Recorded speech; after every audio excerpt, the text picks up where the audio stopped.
Hello and welcome to the show, and it's the first of our Edinburgh live recordings here from the Edinburgh Fringe 2015. This is Katherine Ryan.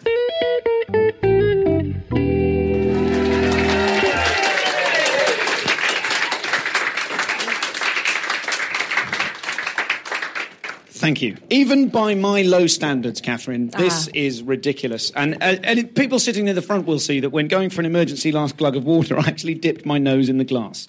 So that's allowed. I'm looking forward to you bringing some, I don't know what, class, professionalism? I mean, positivity. I'm really pumped up already because I just took a bite of the world's most delicious ginger biscuit. If you haven't got a ginger biscuit, hook yourself up with a ginger biscuit. This is Katherine Ryan very professionally getting the local audience on side. Tell us how you're doing. Tell us how the run is. I saw your show the other night. I saw one of your extra shows because you've done that magical thing at Edinburgh of coming up here, selling out your run kind of straight away. Yeah. I mean, it's really prickish to be like, yeah, sold out, mate. You can't make it. You could come because there are returns sometimes. Word gets around, that I'm a nasty woman. And or sometimes the stand is too much of a walk for people. They don't turn up. Yes. And I'll tell you who doesn't mess around. Stand 3, and they'll sell those tickets. Yeah. Explain what you mean. I'm sorry, I'm slightly lost. Well, if you don't turn up, or if you return your tickets, they're really happy to sell them on. So there are people, and this is true, I think, with a lot of Edinburgh Fringe Festival shows.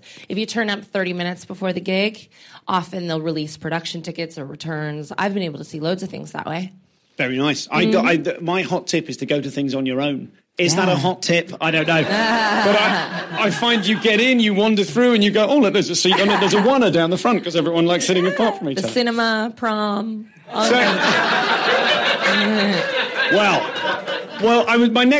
first question really was about to go, you seem very positive for someone who on stage I've seen tear celebrities' new arseholes in the vernacular. Bleached assholes. Yeah. So let's start with how it's going down. How are you being received here? Do you think? Are you getting from kind of behind? Do you find you're getting walkouts from people who weren't expecting it, or does everyone know what to expect now when they come to a Katherine Ryan show?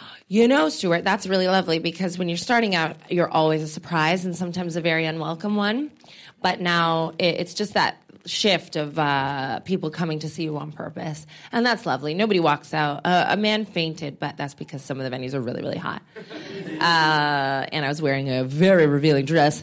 No, I don't know. I just people are really kind. And I think Jimmy Carr said really beautifully that offense is never given, it's taken.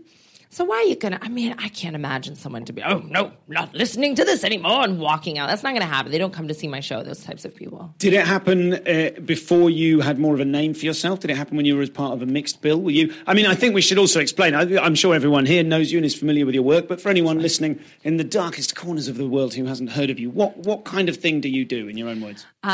So for my mom and my dad, if they're listening, I ran away to become a comedian, and I live in England now.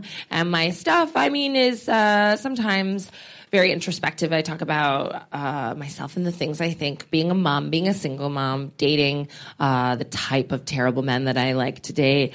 But then I also, just like Joan Rivers did, I think, everyone's up for grabs. So you dig into yourself first, and then it's okay, and then you can go after celebrities. But you always beef up. You never punch down. So I wouldn't go after someone who is down on their luck or coming off a terrible scandal already. I hit people like Beyonce and Taylor Swift and Cheryl Cole. Okay. Those who can take it. And I don't like to talk about what a celebrity looks like necessarily, but more about the meta-narrative, like the way they behave. It's kind of like a woman's magazine if a woman's magazine had words in it. Okay. Yeah. Because obviously a criticism levelled at women's magazines and sort of, I don't know if that's maybe other things as well, is that you're putting the boot into people. Now, it's interesting you've got that right and your eyes lit up. For the benefit of the listener, I've got some boots, I put them in.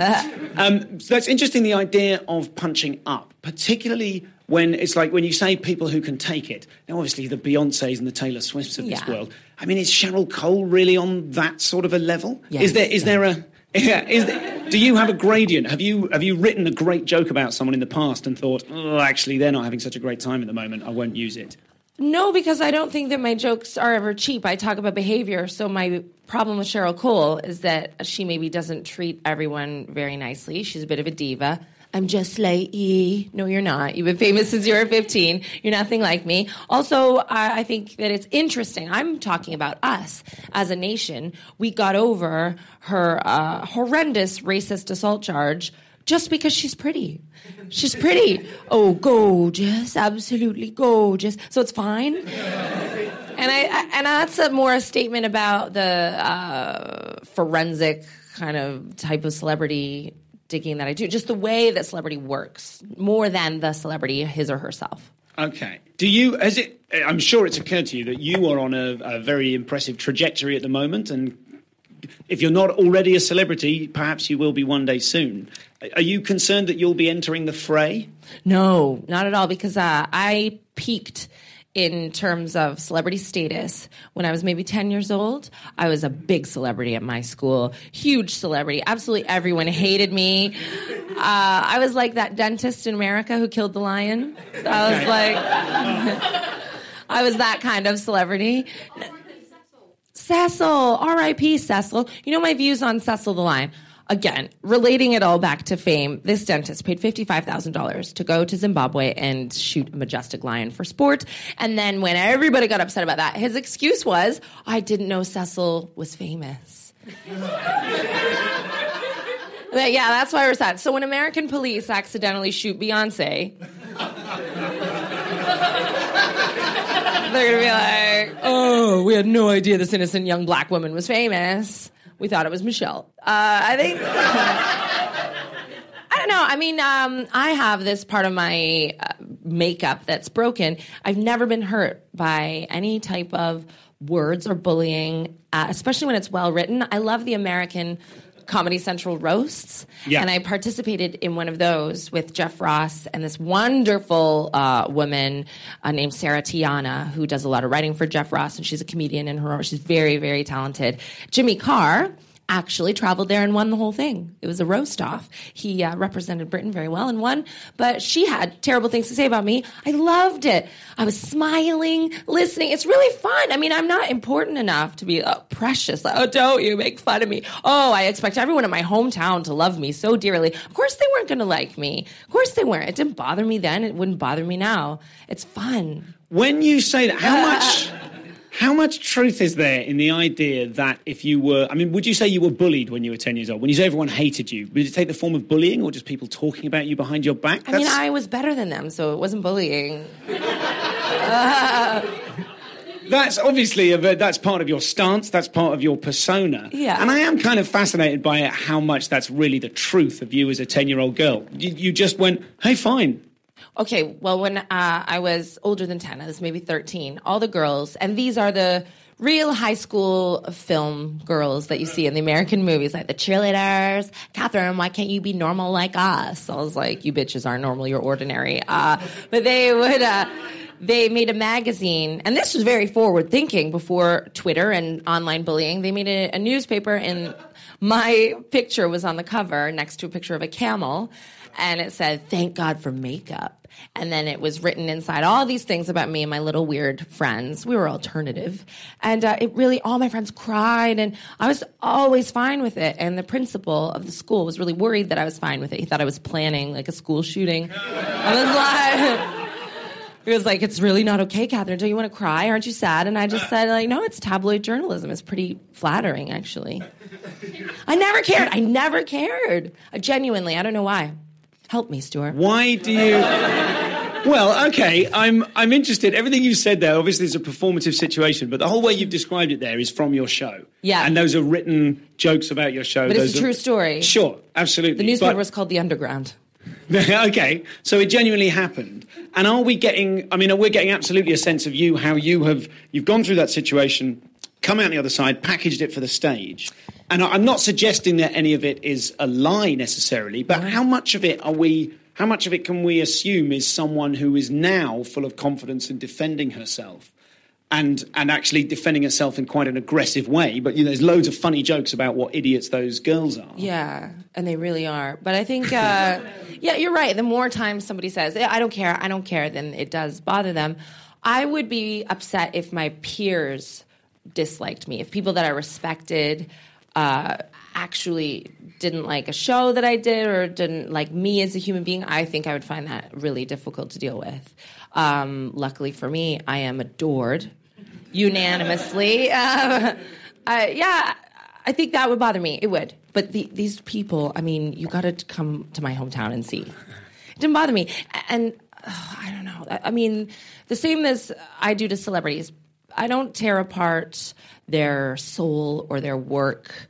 It'll be specific behaviors that I think that they would have a laugh about. And if someone did the same to me, I really can't see myself having a problem with it. Can you must be able to, we're not going to spend the entire interview talking about this, but I think it's a fascinating facet of what you do. Seeing as I've heard it described as like almost the genre of an insult comic. I think of that kind of, of Joan Rivers or Bianca Del Rio from Drag Race. You know what I mean? Just bang, bang, bang, just amazing. And I saw Bianca live in San Francisco. Absolutely destroy the ballroom. It was amazing. And you're very much within that kind of category. Like, I feel like we could see you come on stage and you would just be able to just take out every single person in the room. No, I wouldn't do that. I'm not an insult comic in that way. I think you can roast in a benevolent manner. And it's funny how that's never translated properly. It doesn't work in the UK, does it? No. People feel really strange about it. Jimmy Carr did a roast, and I thought it was brilliant, but I don't know what it is that Americans now, in my own personal experience, it's not that they're more sophisticated at all, but there's something about the roast language that they understand. And that's what I'm doing. So if people were to come to see my show and there were people that I hadn't met before, I had no frame of, I would never be like, your dress, your jacket, your watch, your wife. Never. I wouldn't do that. That's not fun for me. And from time to time, I've had a heckler, a very drunk, usually woman. Thanks, girls. They're the worst, drunk people. But, yep. So be really mean, just nasty, saying nothing. And if I've been in a bad mood, shooting that person down even makes me feel really sad. Do you do it anyway? No, I don't. I've done it once, and I felt really terribly about it for about a week. What were the circumstances? Do you remember what you said? She was just really drunk, and she said something about, you're shit. Look at you. Look at you, you're shit. Why so fucking, look at you. And you can't come back to someone that drunk because they don't know when they're beaten. And I don't know where I went with it, but I was really mean to her. I flipped the bitch switch. And I wish I hadn't, because that's not fun. It's not fun to hurt people. Sorry, I thought you were going to say something else there. I wasn't deliberately leaving a dramatic pause. Think about it in your own lives. I'm interested in this idea of the roast because I wonder if part of the reason it works in the States is the world of celebrity in the States is full of this kind of falsehood, perhaps. Oh, yeah. Perhaps it's full of falsehood, and so people like it when you say the truth behind it, the thing that you say the unsayable. Maybe in the UK, we're just used to saying the unsayable. We're just used to being mean to each other. Maybe. I mean, it is a very saturated tabloid culture. There are more daily newspapers in the UK than there are in Canada and America combined. You have your own real system of celebrity. But I think what resonated with people maybe with my Cheryl Cole views is not just that I went after her, but I did it in a way that people maybe don't do. And if it's on the nose, if people agree, then you're fine. Like, it is really bad what she did to that toilet attendant. And it is true about us that we forgave her simply because she was cheated on by Ashley Cole and got fake teeth. Like that was the whole reason. We're all like, oh, that's fine then. And to point that out is actually really sophisticated, or at least I try to be. It's not just slagging people off. Sure. I think that's what I try to do. You have a real skill, I think, for finding like an inversion in someone's behaviour, like finding the inverted. What's the parallel, the real life parallel of the celebrity situation? I try to, yeah. Like, I mean, as you said then, describing the girls, you're not normal. Was it you're not normal, you're ordinary? Yeah. Like, that's a beautifully written. So when you come to write something like that, and is that something that tumbles out of you, or is that something that you craft and you sit down and with a laptop or a pen and you try and find just the right word? Yeah, I don't have a really good process. Do you sit down with a laptop and write? I have done in the past. I do a bit. I hate it. I hate every second of it. I want to do that more. I don't. I just walk and sometimes think about things and put them in my phone. But I'm really interested in media and celebrity and all the news anyway. So I see that I'll have an opinion on it, and then it's about kind of crafting that later on. But usually I have to be on stage to do it. That's why I do open mics to figure that out. And the first time it's not funny at all. It'll just be an idea. But I wish I could sit. I know some comedians who wake up at 9 a.m. and put their clothes on and make a tea and have an office and just work. I'll do that for a panel show because you've really got to, as you know, watch all the news and prepare jokes and arguments about it. And that helps. But I wish I could do that all the time. Do you find that there are particular tricks that, or not tricks, particular systems that you rely on? Do you catch yourself doing, like, do you identify a kind of a Katherine Ryan take on a subject? What's a typical take on a subject for you? Ooh, I don't know. What's the typical take? The right one. Do you have that? Well, that's a different question, maybe. Do you have that performative confidence that you have now, whereby you're very high status, your status is very elevated, the joke is often that you're right and everyone else is wrong? Yeah. Do you know what I mean? Like, do you... Well, that's where my personal life comes in, because my personal life is a mess, and I'm always wrong. And you have to be vulnerable, and you have to be the biggest mark in your show to get away with the rest of the stuff. And I have no problem laying it all out and being very revealing and very...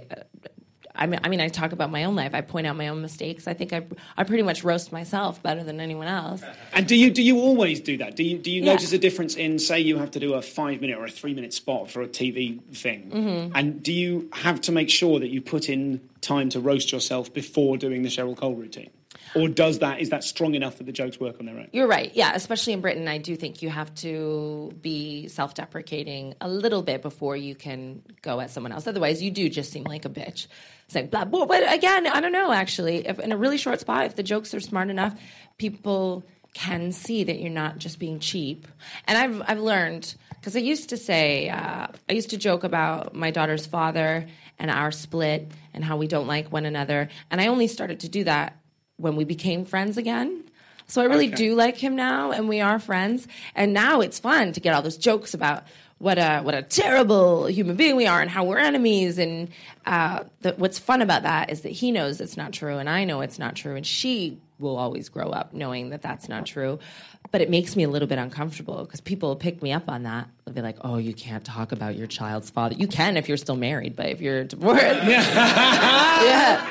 That's interesting. That is. Yeah. That's a little, I mean, that's a very you approach, like spotting a hypocrisy in what you're told to do, in the way you're told to behave. But Kirsty Allsop came after me about something, about saying that my daughter's father and I didn't get along. I said, we're not together anymore, but we are still really good friends. Is a lie I tell to protect her. We are not good friends. And there's a lot of truth in that. As far as my daughter, who's 6 years old, knows, we're best friends. We don't row. We get on. It's perfect. But he's not someone that I would be, after a split, it is what it is. You make the best of what you have. And she came after me on Twitter and was like, what a terrible woman, blah, blah. Kirsty Allsop is an interior decorator and who famously That's said... not a euphemism, just in case She did an article in a newspaper that got a lot of press, actually, and it was that women should delay their education and have babies younger. Mm-hmm. And that was very... I don't know, polarizing. And so I just felt badly, but then I thought, you know what? Had I stayed in school longer and not had my daughter so young, maybe I would still be with her dad. Great advice, Kirsty Allsop. Her comments are actually dangerous to young women. What I said wasn't dangerous. Like, stay out of my life, Kirsty Allsop. But I did feel a little bit, I think I've learned that, to answer your question in a really long way around, I think that I've learned if I feel a little bit uncomfortable about what I have said on stage, then I've done the right thing. I think that's the kind of comedy Say that I again, like. sorry. If you feel a bit uncomfortable, then you feel you've done the right thing. Yeah, for me. Because the jokes that I love the best, I always feel a little bit scared about in the beginning. Am I going to get picked up on that? Am I going to get sued again? Am I going to get... And I just feel like, I've gotten comfortable with... That's the way it's meant to be from me, I think. Tell us about... when that has gone wrong. You say sued again. Is that the Philippines? Was it the Philippines suing you, or they can't get into that. You can't. Okay. So that is the best way to not answer a question. Is on legal advice. That's fair enough. I can do it like carefully. All that happened is so dumb. I was cheated on like 1,000,000 times, but I only found out about the one time at the time. And I wrote a show a little bit about that not including any names or anything, but the wonderful man who cheated on me and was an all-around prick, really. He got upset that I was doing a show about being cheated on. It was my story. It was my narrative. It wasn't about him, but he got really upset and threatened to sue me if I didn't keep quiet about having been cheated on. And I am not a woman who likes to be silenced. So that was weird. That was difficult for me because that's what you get when you cheat on a comedian. I'm sorry, I didn't talk about him personally, but you have to talk about your life. And that was about my interactions with this other woman and my failures and my poor judgment. That's what that was about. Okay. I'd do it again. And you don't do that show anymore, so have you ceased and desisted? But I believe I know the stuff, and I feel like I've seen it on YouTube. Yeah, he didn't end up suing me. That one. So I dodged jail for being cheated on. Oh, lucky me. God. How did that make you feel? Compared you with the 10-year-old you being bullied and being made fun of and it all just gliding off you, is this sort of the injustice of that? Is that more of a bind? Is that presumed? I imagine that your reaction to it would be, now you write a show about being sued for writing a show. No, he's dead. You can kill a person just by never talking about them again. Isn't that cool? You could just never look at them or talk to them. You block them on everything and all, and they die. So he's dead. For the benefit of the listener, we may or may not be talking metaphorically. You can't libel the dead. No, he's not in any show anymore.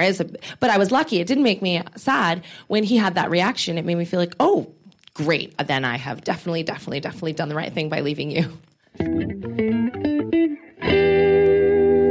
So this is the fantastic Katherine Ryan. I'm keeping this one short and sweet in terms of the blurbs from me in this episode. As you can probably hear, there's some background noise of one of those lovely little nooks in Edinburgh that you get off the main drag and find yourself in a lovely little green square where ball games are prohibited. Thank you so much for downloading the show. Katherine is just an incredible comic. She walks on stage and you just think, bang, star quality. She has got completely brilliant jokes. She's got an incredibly, as you'll hear, she's just absolutely on the nose when it comes to her use of language, when it comes to the targets whom she directs, her jokes, the brevity of them, the leanness of the words that she uses, and she's just an absolute joy to watch. So I can't recommend tracking her down enough to try and see one of her live shows, and she's got bundles of stuff on YouTube as well. As I said, I'm going to keep this short and sweet as I parade around getting funny looks from people. This is not too dissimilar to me hanging around under a tree in Auckland. I think it was last year and a half ago. I forget the episode. Now, what will I tell you? The Edinburgh shows are going fantastically well. I'm very pleased to announce that my solo show, An Hour, has been nominated for the Amused Moose Comedy Awards. I'm not wholly certain of the title of that, but there's 10 of us, 10 finalists. Tomorrow we'll be doing a thing there that people can come and see, and then I believe it's one of those nebulous arrangements of it's partially an audience vote and partially some judges and partially a panel and partially some kind of incredible puppetry will be involved. But that's very nice. I'm in very good company.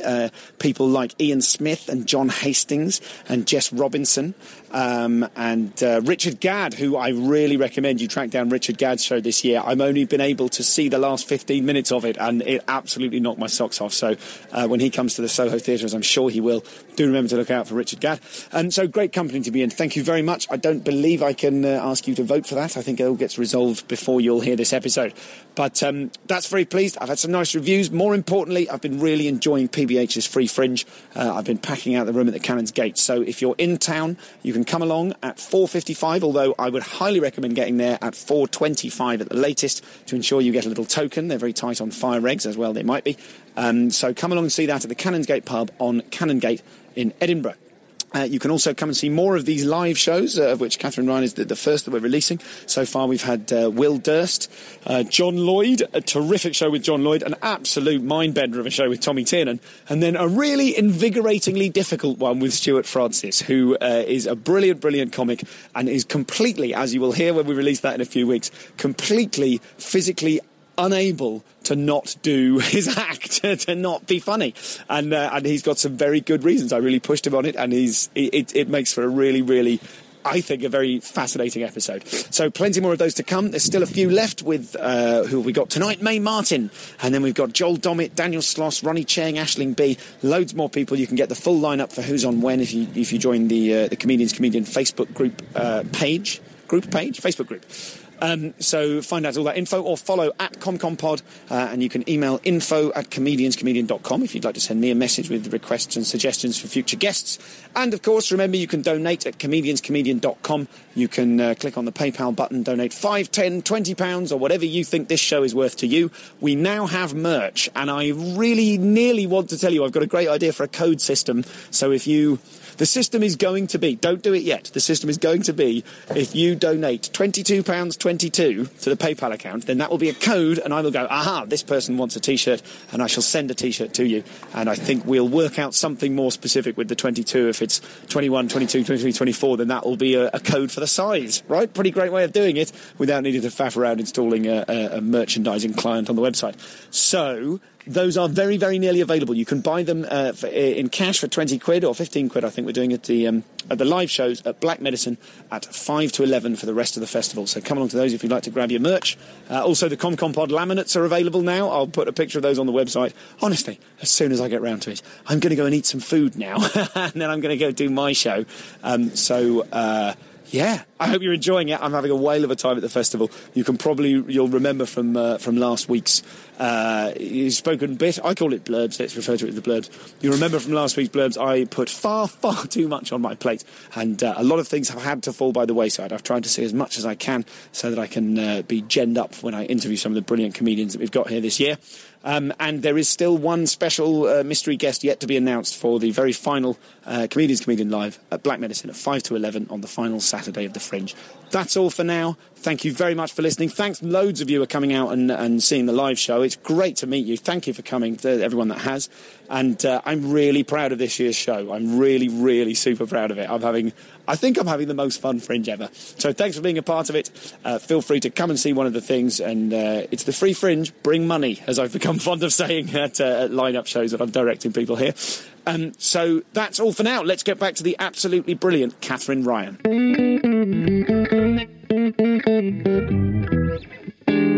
So when you started comedy, when did you start in the UK? No, I started in Canada in, I don't even know what year, maybe 2007, yeah. And I had done a couple gigs. I wasn't a jobbing comic. I was doing open mics, and I was waitressing, and I was in uni, and I was doing all these things. I just did comedy because I liked it. It was like a Zumba class. It was this thing for me that I liked to do.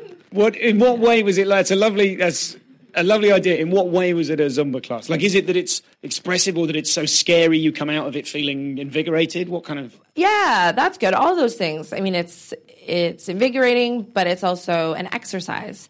It's something that you do to make yourself stronger.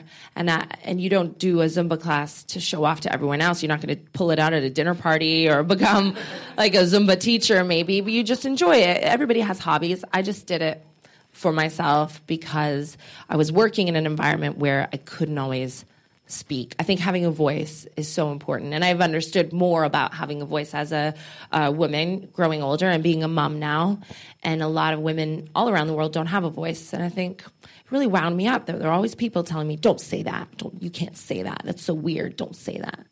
So stand-up comedy is so liberating. I love it. I mean, is that you? Is that the voice of your childhood peers again, saying "Don't say that," or is that your parents, or is that who inhabits that voice that you feel is telling you not to say something? Everyone. I just always knew that if I riffed with anyone at any time, at Christmas, at school, at a family, it was met with the confusion. Like, why would she say that? What's she fucking saying? Yeah. So how did you keep going? How did you keep riffing, being told over and over again, like, if the whole reaction of everyone around you? Well, I didn't for a while. I really bottled it up, and I tried to be a cheerleader for a while, and then I worked at Hooters for a while, which is not a titty bar, but I know that when you don't have one, you think that, Hooters, they know what it is in North America. It's a sports bar, beer and wings. And sure. Yeah. But I worked there, and I really genuinely thought the best thing that a young woman could be was pretty, to be a decoration, and I tried to play that role for a little while. It didn't last very long. But I found people all the time. There's always going to be a little theater group in your town. Whatever town that is, you'll find your people. Whatever school you're at, you'll find your people. One of my sisters was really cool.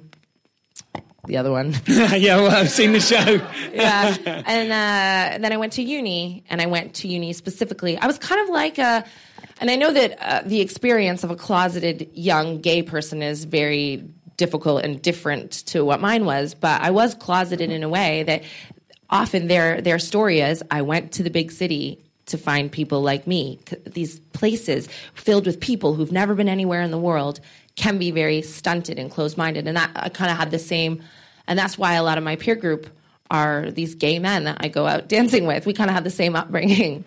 And I hope I'm not marginalizing anyone by saying that, but that's how I felt. But you sort of felt socially closeted. Yeah. So when you first struck out on stage, what was the moment when you first felt like yourself? Was it your very first gig, or was it a couple of years in or a couple of gigs in? Was there a moment when you remember going, this is it, I'm out of the closet on stage? Oh, no, I don't know. I think we have little victories every day. Little things will make you feel more like yourself. I don't know who I am yet. I'm 32 years old.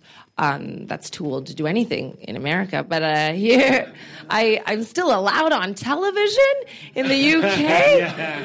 And I think a big milestone was having my daughter, because and you can be a mother or a father, you don't have to be. But for me, it really gave me this sense of, I don't matter at all. And that was great. That was a real awakening to myself. I can do what I like. I can make mistakes. I can get up. I can fall down. But as long as my child is healthy and well, then nothing else matters. It's hugely, hugely liberating becoming a mom, because you really don't matter anymore. You can't. Who is it? Sarah Kendall, a really talented Australian comedian who works a lot in the UK. She has this joke about having a great gig, or getting, feeling a little bit important, and then saying, I'm really on to something here, and going home and having to wipe her daughter's bum. And the daughter was like, give me that book. Pass me that book. And she said, I'm not your slave. And it's very difficult to convince someone that you're not their slave when you're wiping their ass. Yeah. So let's talk about just to stay with that that first kind of gigging experience. Yeah. You say you don't know who you are yet, almost like that process of finding your voice is still continuing? Oh, yeah. I mean, I'd be an idiot if I thought I was enlightened. Yep, I figured it out, Stu. Sure, but you are enjoying a certain degree of success and huge sellout shows, and you have I hate to use the word brand, but do you know what I mean? I think people go you may not feel like you have your voice, but people know who you are. They know who they're coming to see. Yeah. So that person, if it's not your voice, call it something else, but that person, did that start on day one? Did that arise on your first Edinburgh show? Did that arise on the first time you played a particular gig? Yeah. I know it's always a process of chipping away at it, but I just want to stay with this idea of the moment of coming out the closet. The moment of going, yeah, fine, this is it. This is what I'm supposed to be doing. Oh, let me think. I'm not sure. I started doing stand-up in Canada. That was still met with mixed reviews. And then the UK was one little epiphany where there were all kinds of different voices and you could be more authentic in your voice. I love that about the UK. People, you don't have to be one type of comedian. I found that in Canada, and again, I hate to speak about an industry that I'm not really in, but from what I could see in my own personal experience, it seemed like the best received comedian was in the checkered shirt with the beard, kind of a bigger guy who could tour all across in the prairies and everywhere else. I was not that. I was alternative to them. In the UK, I'm not alternative. That was cool. That was a bit of oh, this is okay. And there are all these women on the bill and all these sketch acts and different kinds of comics. And then a big moment was when I first did 8 out of 10 Cats with Jimmy Carr and Sean Locke and John Richardson, and that was May 2012. I was really, really scared because they are amazing headliner comedians that I've always looked up to. Hannibal Buress was over from America. He is great as well. Stephen Mangan was on, and I thought, I can jump out the window, or I can just do it the way I know, because I can't beat them in their voice. I knew that if I went up there and tried to compete with Sean Locke, I wasn't going to do it because I'm not Sean Locke. And it was really a punt. I mean, I went out and I did material. I took football and made it about celebrities. And I took this was something else, the show The Voice, and I made it a little bit rude. And I just did as loudly as I could, I mean, metaphorically loudly, my own voice. And I thought, this is it. This is how I do it. And it worked, but it could have gone the other way. That you mentioned, I think that's fascinating. And I think that idea of authenticity is something that I don't think I ever used to strive for. I had a sense of just kind of, I do what I do. And I suppose only recently am I kind of, that's my latest thing, is kind of going, no, don't just do what you do. Try and be real in what you do. Yeah. And how do you find that authenticity? How do you nurture that authenticity? Do you have moments when you find yourself, do you ever feel on stage, the way I said that or the way I'm practicing this thing is inauthentic? Or are you so clear in kind of, this is how I feel about the subject, that you can take a line through it? Yeah, I don't think about that at all. I'm not a very complicated person. I kind of only have one way of looking at everything, and it's my voice all the time because it comes from me. So, no, I don't think about it. And do you... Am I supposed to? Oh, no. No, you're absolutely not. We can't break, Katherine. That's the downside of this podcast. Yes, go away and think about this too much. I wouldn't say something on stage that I didn't think is funny. And sometimes I say things on stage that no one else thinks are funny. And do you still believe in them when you have, say, a new bit? Like, what's the difference between you having your killer set that works, your killer Club 20, whatever you're rocking at the time, you do that at a gig and it just doesn't go off? What's the difference between that feeling and you trying a new bit that you believe in that gets nothing? I still like doing a new bit that gets nothing. I wouldn't do that somewhere that would disappoint a huge group of people who had come to see. Yeah, in Old Rope, in a exactly. in a kind of open spot thing. How many times do you try a bit before thinking, I've got to give this up, I just can't make it work? Or do you make it all work? Yeah, maybe 5 times. If something really dies, I'll take it out. I'm trying to think about, there's a bit right now that doesn't really work that well. It's about how I have a superhero power of, I've dated a string of terrible men, we'll put it that way. And it's about how that's going to continue because of how great my daughter is. I always celebrate my daughter. That's another thing. People go, do you worry about talking about her? There's no way that I could be anything but adoring. I love her so much that even when I talk about her and I take the piss, it's completely in her favor. I honor that child. But she's so great that I say, and they see that I have this superpower. I can take the world's most garbage cum and turn it into a princess. like alchemy. And that's a bit rude for people. Also, again, they're like, well, that implicates her. But again, I don't care. I like her dad. I'm just kidding. I'm joking half the time. And I like that joke, but other people don't. And even in the room today, interesting, people are like, nope. But, yeah. Well, that happens. Let's talk then about quality control. What sorts of things have you cut from this show, and why? And maybe think back a few months, because the show is absolutely slick as anything now. Well, it's that's really kind. Yeah, I mean, there's. Okay. Well, I talk a lot about being a mom, and there's all this. Why do you talk so much about being a Chinese man? Why do you talk because everywhere that Chinese man goes, when he goes to the shop and when he's in a relationship, he is a Chinese man. Like, that's his narrative. And so people, just to clarify, Katherine doesn't talk about being a Chinese man. I just want to say but I should do it more. Why do you talk so much about being a mom? Well, everything I do is kind of in the framework that I'm a mom all the time. But this show was meant to be a lot more about my little sister, who was my first baby, and she's getting married next month after the Fringe. So I really had to ditch a lot of the mom stuff and the things about my life now. There's still a parallel. I do talk about it, but it's more about where I come from and what I was like when I was that age in my family, in my town, and the little scandals that I've gotten myself into over the last year. So is there do you work with a director ever? Do you structure your show entirely yourself? Does the order change on a night, or do you go, that's the script? No, I do change the order. I had notes all over the stage on the first night a week ago. I was still kind of writing it. I don't have a director, and I didn't really know that people did, and now I'm hearing a lot about directors. But I don't know. And they do a great job, and I can see that it's great to have another set of ears and eyes on your show. That's cool. Maybe I'll try it one day. There's a man called Jeff Norcott who's really, really talented. Yeah, he's got a show at the Tron at 2:20 every day, and that's free with a bucket.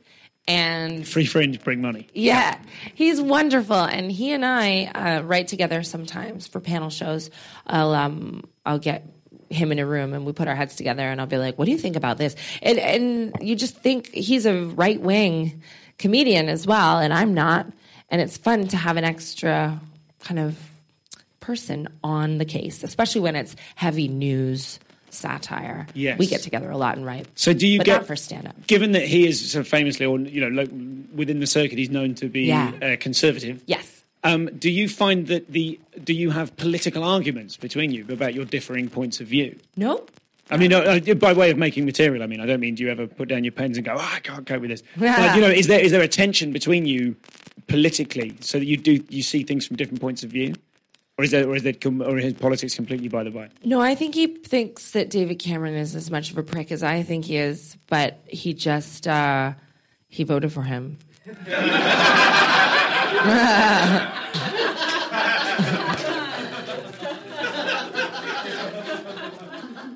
And when there's a couple of different things I want to talk about. Maybe we could look at like a specific bit of material from this year's show, because I know people who still maybe will have seen it this year or have the opportunity to still. Which bit of your show are you most proud of? My favorite is the beginning, because I go straight into just topical celebrity stuff, and I do like to do that. That's it is in a way related to my hometown, because it shows a departure from everything else that I talk about, what I've turned into and the stuff that I've always been drawn to. But I love that. I love just a slick, as few words as possible, monologue. Like, I grew up loving late night chat shows and watching Carson and David Letterman and stuff with my mom. I love that monologue. I saw that and I thought that's very TV ready. Oh, I love that monologue. I love. Why? What about it? Just apart from the kind of the nostalgic element of that's what I grew up with. What is it that you? I mean, is it that you think that's better, or what? That was a terrible way to ask a question, but why is what I'm asking.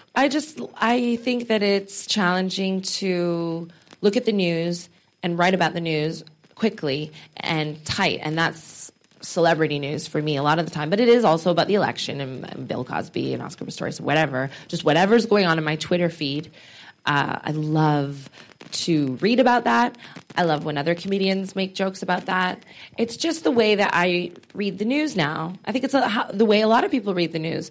A lot of people find out about politics on The Daily Show. Sure. Not because they've read, The Telegraph or... Yes. Okay. So something I've always thought would be, and I don't do any topical really, I'm not interested in celebrities. That doesn't... I mean, I know enough of the... Like, I felt like I knew everything that you were talking about without really feeling like I engaged with the process of celebrity at all. So I got the best of both worlds. Which is great.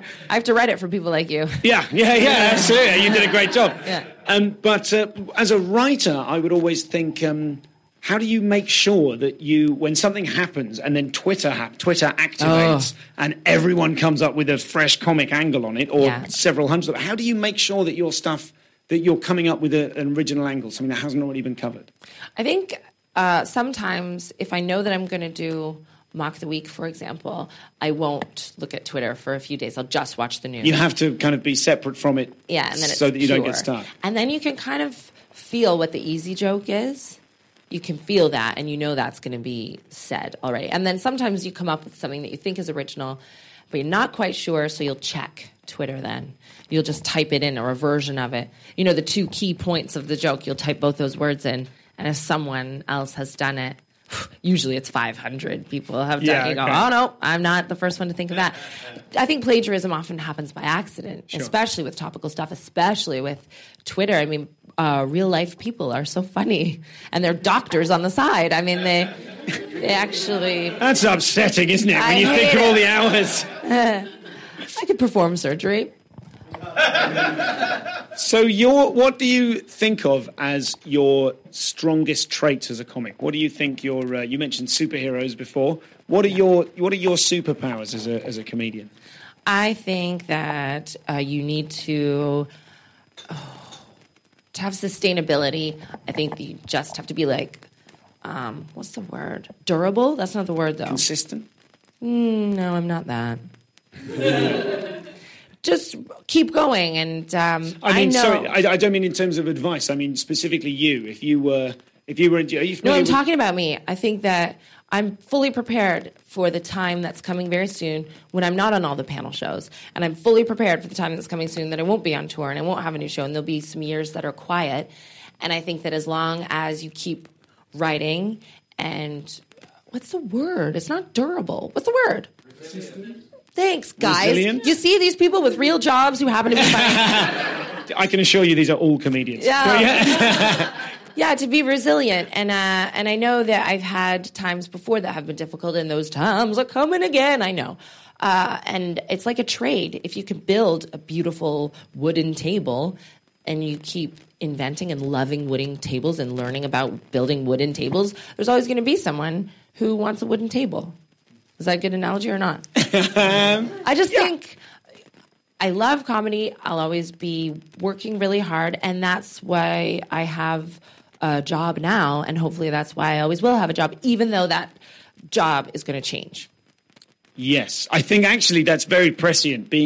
I think we can all see comics now who started 20 or 25 years ago, who caught the wave, who when comedy exploded for the first time in the UK, they thought, hey, this is going to be fine. I mean, the case in point would be with the recent contraction of some of the commercial clubs in the UK, people who were making a very comfortable living and had been for 20 years, suddenly finding that their diaries were cut in half and their wages were cut in half. And I got the impression that no one was expecting that. And I get the impression now that we've all, as newish comics within the last 10 years, say, we've seen that happen in advance and gone, oh, right, I'd better, just as you said, I'd better be ready to tighten my belt. I'd better be ready to still remember I love the craft when the opportunities aren't there. I'm almost looking forward to the time that I get to just be a little bit quiet and write maybe a sitcom or, God willing, I don't believe in God. I don't know why people say God willing. Universe willing, a film where you have to take those quiet years. And you see people at the top of their game do it. You'll see Frankie Boyle, lots and lots and lots, and then he'll be quiet for a while, but he's written a book. My friend Sarah Pascoe is not at the Edinburgh Fringe this year. She's writing a book. Yeah. You have to, just resilience, I think. I've always been really resilient, and I've always had to really graft. I wasn't a waitress because I wanted to work at Hooters. So what are your powers? What are your greatest kind of talents on stage, do you think? In the arsenal of a comedian, in which categories do you think, okay, well, that one, I'm better at that than I am at that? I'm not great at crowd work or comparing. I think that's really difficult. I'm really terrible improviser. Oh, I went to an improv class and cried because it was really funny. I really didn't like it. That was bullying. That was hard. But I think that I have a pretty good understanding for a joke that's going to work. And I think that helps me on stage. I'm pretty tight, or I try to be with a lot of my material. I don't really story tell that much. And I think that, again, like you said, people know it does what it says on the tin. Mm-hmm. People kind of, and I'm lucky. I got into comedy at a time that not a lot of women were on television doing comedy. And then I have this 10 years of experience all of a sudden when the industry is looking around for female comedians to put in all their stuff. And it's just the perfect time. It's like if you worked for Microsoft in the 80s. Yeah, okay, that's an interesting analogy. And all of a sudden the internet exploded and everybody got rich. It's like being a female comedian right now is really, really cool. And that's just luck. I'm just lucky. And do you think at the moment, I feel like there are loads, at this festival particularly, just for example, there are so many brilliant female comics doing their first hours that you go, oh, there are going to be, it's going to completely change again in 5 years, where there will be enough of those people will have been here for a long time. Like almost like the Hughes of this world, the Sarah Pascoes, have inspired the next generation of female comedians. Yeah, and you see them in your shows, and I've been to see some female comedians who are starting out at the festival already, and they're really, really great ones. You're right. I mean, it's that whole thing of I can't be what I can't see. And I had Sarah Millican for that here, and it makes it more achievable. You go, oh no, there is a chance I can do that. Just just to stay with that idea of kind of strategy, you were saying of other comics kind of taking a year, changing it up. Do you say yes to everything you get offered on TV? Do you turn things down? And if you do, on what basis? Oh, yeah, I do turn things down. I think I used to say yes. I felt like I was on call. Almost. It's that few years of residency where you have to just be busy, be on tour a lot, do lots of open mics and take everything that's offered to you. But I'm at the point now where I can say no to some things, and that's lovely because I'm on tour. I wasn't on tour when I was always saying yes. And I think that takes precedent over a lot of things. And you don't want people to get massively tired of your stupid face. And there are some things that there are talking head shows that'll be like, oh, the top 50 T-shirts of the 20th century. And I don't know it. That's not my area. So I can say no to it now. Okay. But those shows that I'm talking about? Yeah. I just can't. This is something I heard secondhand. I heard that Phil Jupiters has said this in the past. It's not a direct quote, but I'm sure he said something along the lines of, if you want to be on TV, you have to be someone who's on TV. So you've got to sort of say yes to everything for a while. Like you say, like the open mic circuit for TV. You're almost like a TV open micer. But I wasn't saying yes to everything because I thought it would be good for me. I'm so excited to try Let's Dance for comic relief. I thought that was so cool to do a Nicki Minaj pastiche for charity. And I went on the Cube recently because I really wanted to, and I believe in the charity. And I love Mock the Week, and I love 8/10 Cats, and I want to do those things. I'm excited to do those things. So it would be hard for me to say no. If I do say no, it's usually difficult. And it's usually because I've taken one day off a week to hang out with Violet, who's my daughter. Did I say that before? Just, Violet. Because she does come on tour a lot and we see each other a lot. She usually is sleeping when I go to work. Sure. It's fine. But I need to also still be a mom and say no once in a while and be at home. I just want to come back to something we were talking about earlier on. I remembered a secondary question I had, which is about the idea when you were saying that one of your strengths is that you've got a good sense of what's funny. So you go on kind of armed. You know that the stuff you're going to try, you're very confident that the stuff you're going to try is going to work. Yeah. And I'm interested in just knowing whether there is an element of that being something that protects you. Because I would think of that. I've for years tried to have, you want to have a load of jokes in your back pocket, which are definitely going to work quickly in case you get in trouble, slam, and everyone's back on side. And I wonder, for myself, I wonder whether that is kind of a type of defense mechanism that actually that's there so that I don't have to risk kind of opening myself up. And it's a very different type of comedian to either of us. I saw Tommy Tiernan earlier tonight, who's improvising an hour of stand-up. Wow. And in his words, it definitely happened. I just wonder what your feelings are on that, whether you think, what are your feelings on maybe the idea of your material protecting you compared to sort of opening yourself to a gig and letting there be more possibility? I think everybody's different. Every comedian has a different style. I don't think my material protects me. I think my material is my job. I don't think that people buy tickets to see me riff necessarily, whereas they would love to see Tommy Tiernan improvise. He's a wonderful improviser. I absolutely open myself up, but it's through material. I love jokes. And yeah, they don't always land. Not everybody likes everything I say. Of course not. But the jokes that I think are funny, I've written them not to protect myself, but that is myself. That's the job. Thank you. I suppose what I'm getting at is just whether comparing you now to the 10-year-old who was being bullied and going, hey, this is totally fine. Yeah. Whether, if she'd had a pocket full of diamond one-liners, things might have been different. No, they wouldn't have, because nobody would get it. They're so stupid. I'll stop trying to bang that particular drum. Ladies and gentlemen, in the remaining moments of the show, do we have any questions? Would you agree with the concept of quotas for female comics? Is there a risk that that's seen as tokenism? Yeah, I've heard that argument, and you can make many arguments on both sides of it. I do think it's necessary to have the quota right now, but it was Ari Shaffir, who's an American comedian, who was chatting about this with me the other day, and he had a really interesting take on it. He said that when you do that, when you say there must be one, there must be always one, there is a danger, and that is that you'll not want to use the same established female comedians, and there are, at the minute, whether you like it or not, fewer established female comedians than male comedians. So you'll get someone who has less experience. You'll get a 2-year comic, and you'll sandwich her in between 25-year male headliners. People see that show go, oh, women are funny. Well, no, that's not about gender. That's about experience. So I think it's tricky, and I think there's no perfect answer. I do think we need something of a quota, but I don't know exactly. I don't have all the answers, or else I'd be like, the world's richest commissioner. But I don't know. I think it's kind of a necessary evil at the minute. It's not perfect, but I don't worry about being labeled as a token because I've been called much worse. So is there a comedian for you that when you think about them, they inspire you? Is there a comedian that particularly, and why?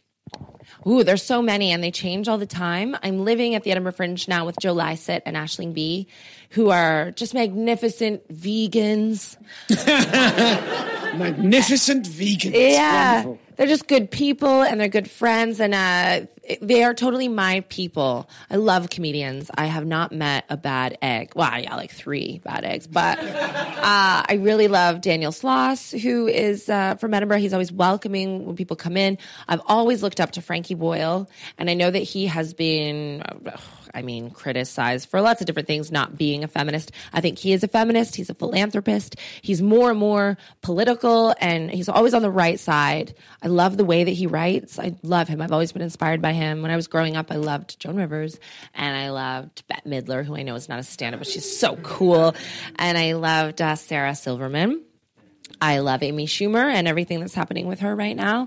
There's so many, and they change all the time. Stuart Francis is not like me. He's a very gifted one-liner comedian. My style is nothing like his, but he's always someone that I've looked up to. He's Canadian, and he came here long before I did and just really was embraced by the British public. I always am excited to hear his material. I like comedians that I'm excited to hear from. And those are usually the ones who write the most. And what things do you see, without naming names or asking you to identify individuals, what things do you see that make you sigh in comedy? What things do you see when you go, oh, this is the opposite of inspiring? I don't like it when, and maybe this is me becoming British, I don't like it when people don't leave room for you to be proud of them. That is the most diplomatic thing I've ever heard. You know, is everyone on board with what Katherine means by that? Oh no! Be less diplomatic. I love to see people do well, but it's just not cool in comedy or anywhere else to be like, look at me, look how well I'm doing, look at this, look at me, because then there's no room for everyone else to say, oh, look at you, well done. You know, we really love that. I don't like that. It really winds me up, and it's embarrassing. It makes me feel hot. I want good things for good people. But I want them to be like, have a little bit of decorum about it. How does North America versus the UK relate in terms of the political correctness in the light of Seinfeld and Kumar's recent comments? I love Seinfeld, and I know that was not big over here, not as big as it was in North America. I watch that every day. Julia Louis-Dreyfus is someone else that I've always looked up to fiercely. I love her. I can't say enough about her. But again, I don't have that much experience on the circuit in Canada and in America, but in my brief experience, I think they are a little bit more politically correct in Canada. Or not politically correct, because certainly America are not correct. America they do horrible things every day.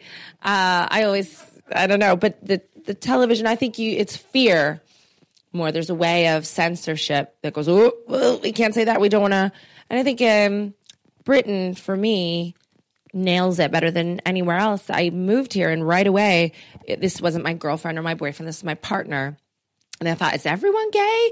I didn't know what it meant. Yeah. And I saw more different cultures mixing together and beautiful children. I think, God, I want my next kid to definitely be some Japanese. On the subject of political correctness, I want a Japanese one because I love it. I think it's more evolved to have different cultures together and learning about one another, and that's very specific to London, which is such a beautiful melting pot of that. But in television, I've gotten away with a lot in television in Britain that I don't know that I could say. Certainly not in Canada. We had this garbage show in Canada on the CBC called Little Mosque on the Prairie. Wow. Yeah. And that it was just quintessential Charlie Brooker. Go on. It felt like someone spitting in your face every time you watched it. And it was a series, and it was written by this lady who, to the best of my knowledge, was not a comedian, but she wrote this hilarious, very politically correct show, and it was so confusing and so weird, and that's the year I left. Yeah. Ladies and gentlemen, that's all we've got time for. Please join me in thanking Katherine Ryan.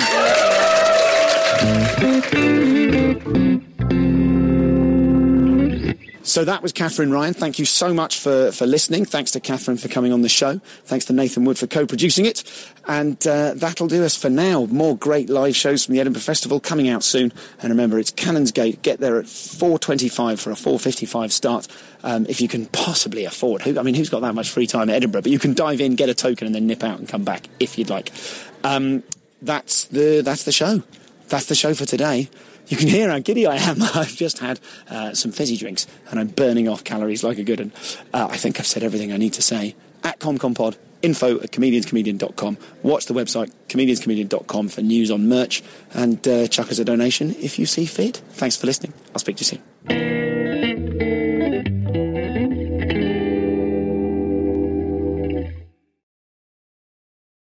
For tour dates, news, updates, whatever they are, and the latest episodes of the Comedian's Comedian podcast, go to stuartgoldsmith.com.